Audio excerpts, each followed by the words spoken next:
Hello guys, welcome back to my channel. तो आज मैं बात करने वाला हूँ इंडिया की अपकमिंग एनिमे मूवी के बारे में। ये मूवी मेरे लिए बहुत स्पेशल है क्योंकि इस मूवी को वही स्टूडियो बना रही है जिसने KGF, सलार, KGF 2 और कांतारा जैसी ब्लॉकबस्टर्स दी हैं। एंड फाइनली कि हमारे इंडिया से भी एक जबरदस्त एनिमे मूवी बनने जा रही है। इसका कॉन्सेप्ट, इसके विजुअल्स सही में ऑसम है और फाइनली कोई बड़ा स्टूडियो इसे बना रहा है तो इससे बहुत ज़्यादा उम्मीदें भी हैं।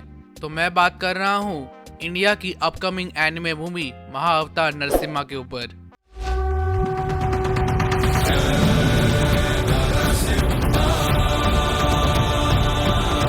अगर तुमने इसका टीजर देख लिया है तो तुम्हें पता चल गया होगा कि ये एक एनिमे मूवी है, एक एनिमेशन मूवी जो एक 3D एनिमे है। तो बहुत से लोग कह रहे थे कि ये शायद लाइव एक्शन में होती तो बढ़िया होता।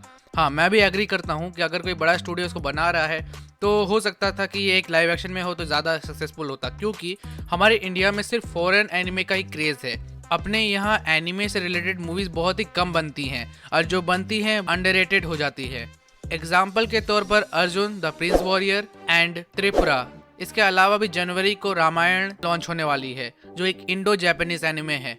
बट इन माई ओपिनियन कि ये बहुत ही ज़्यादा बोल्ड चॉइस है और हो सकता है कि ये मूवी इंडिया में एनिमे से रिलेटेड मूवीज़ की नींव रखे, क्योंकि इसे बनाने वाले एक बहुत बड़ी स्टूडियो होम वाले स्टूडियो है और उसके अपनी एक ऑडियंस है और बहुत से लोग इसे अप्रिशिएट भी कर रहे हैं।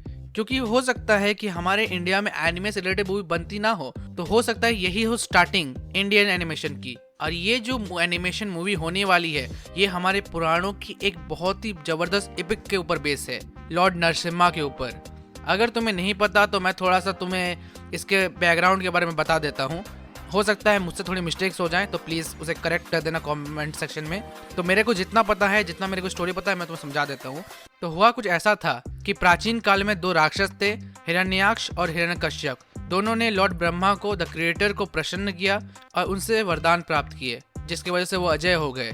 और दोनों को इसी बात का घमंड भी हो गया। हिरण्याक्ष ने पृथ्वी को कॉस्मिक ओशन में डुबा दिया और उसे बचाने के लिए लॉर्ड विष्णु ने वराह अवतार लिया। और अगर तुम जरा इस टीजर को देखोगे तो एक टाइम पे तुम्हें यहाँ पर भगवान विष्णु के वराह रूप के पैर भी दिखेंगे। और उसके बाद तुम्हें अगर इस पानी में इस डीमन को देख रहे हो तो मेरे ख्याल से ये हिरण्याक्ष ही है। और स्टार्टिंग के टाइम में हिरण्यकश्यप अपने भाई की ही बात कर रहा था जो हो सकता है वराह अवतार के हाथों मारा जा चुका है। तो लॉर्ड विष्णु ने वराह अवतार लेकर हिरण्याक्ष का वध किया था और पृथ्वी को बचाया था। और जब हिरण्यकश्यप को ये बात पता चली तो उसने लॉर्ड विष्णु को अपना दुश्मन मान लिया और उनके वर्शिप पर भी प्रतिबंध लगा दिया। हम एक देख भी सकते हैं कि यहाँ के लोगों को किस तरह वो टॉर्चर कर रहा है। लेकिन उसका खुद का बेटा प्रहलाद लॉर्ड विष्णु का बहुत बड़ा भक्त था। उसके पिताजी ने उसे लाख बार मना किया पर उसने लॉर्ड विष्णु की वर्शिप करना नहीं छोड़ा, जिसकी वजह से वो तंग आकर कई बार उसे मारने की भी कोशिश किए। जहाँ हम टीजर में देख भी सकते हैं कि किस तरह डीमन उसे बांध रहे हैं।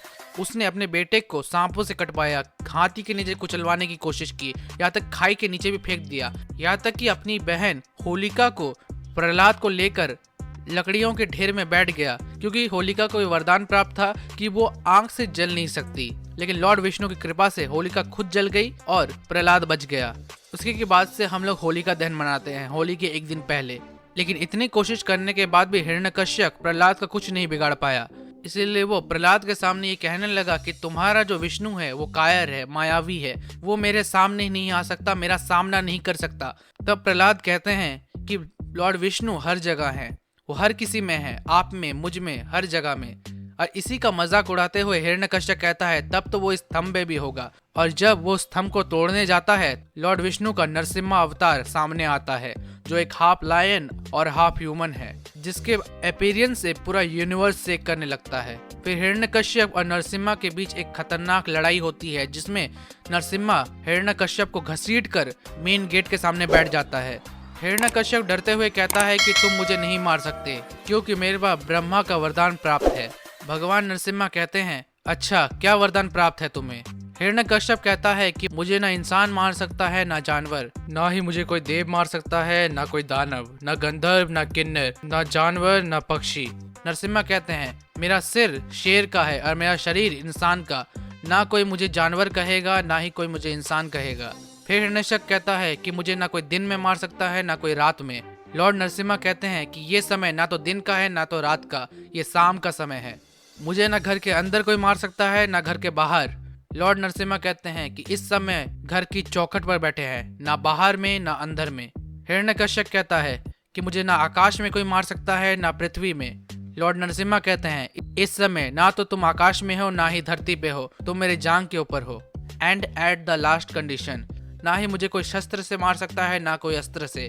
तो लॉर्ड नरसिम्हा दहाड़ के कहते हैं मैं ना तुम्हें शस्त्र से मारूंगा ना अस्त्र से, मैं तुम्हें अपने नाखूनों से चीर दूंगा। और ऐसा कर वो हिरण्यकश्यप की छाती चीर देते हैं और यहाँ पर हिरण्यकश्यप का वध होता है।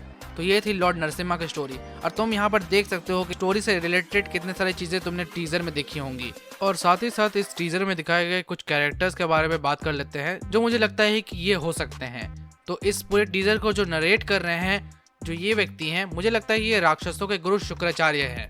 और साथ ही कुछ पल के लिए हमें इनको भी देखने को मिला जो अपनी थ्रोन से खड़े हो रहे हैं। मुझे लगता है ये देवताओं के राजा देवराज इंद्र हो सकते हैं। और जहाँ वो प्रहलाद को हमें आंख से घिरे हुए दिखाया जा रहा है, शायद ये होलिका दहन का सीन है। और साथ ही साथ कई बार प्रहलाद को मारने की कोशिश की जा रही है पर कोई भी फायदा नहीं हो रहा। अब मैं चाहता हूँ कि लोगों का सपोर्ट इस एनिमेशन मूवी को मिले, क्योंकि मैं चाहता हूँ कि हमारे इंडिया में भी इस तरह के एपिक्स, इस तरह की स्टोरीज पर एनिमेशन मूवी बननी चाहिए। और तुमने इस टीजर में कई जगह डिटेल्स देखी होंगी, चाहे वो हिरण्यकश्यप का हो चाहे वो हिरण्याक्ष का हो। एक क्लिप में तो तुमने गरुड़ को भी देखा होगा। और अगर तुम इस टाइम में वीडियो को स्लो करोगे और देखोगे तो तुम्हें डिटेलिंग पता चलेगी। जब ये डीमन प्रहलाद को मारने जाता है तो किस तरह हमें कुछ पल के लिए लॉर्ड विष्णु दिखते हैं, इसे कहते हैं डिटेलिंग। हाँ, इस एनिमे में बहुत सारे इम्प्रूवमेंट की जा सकती हैं, तो वो तभी होंगी जब हम ऐसी मूवीज को सपोर्ट करेंगे। इसके अलावा भी बहुत सारी ऐसी मूवीज थी लेकिन उस टाइम पे हम लोगों ने इस तरह की मूवीज को सपोर्ट नहीं किया।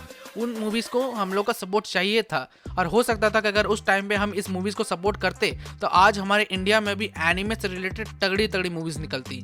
और हो सकता है कि हमें एक यूनिवर्स भी देखने को मिले, महाअवतार यूनिवर्स जैसा रूमर्स हैं। तो ये थी वीडियो। अगर तुम्हें वीडियो देखने में मजा आया है तो इस वीडियो को लाइक करो, चैनल को सब्सक्राइब करो। मैं मिलता हूँ तुम्हें किसी अगली वीडियो में, तब तक के लिए बाय।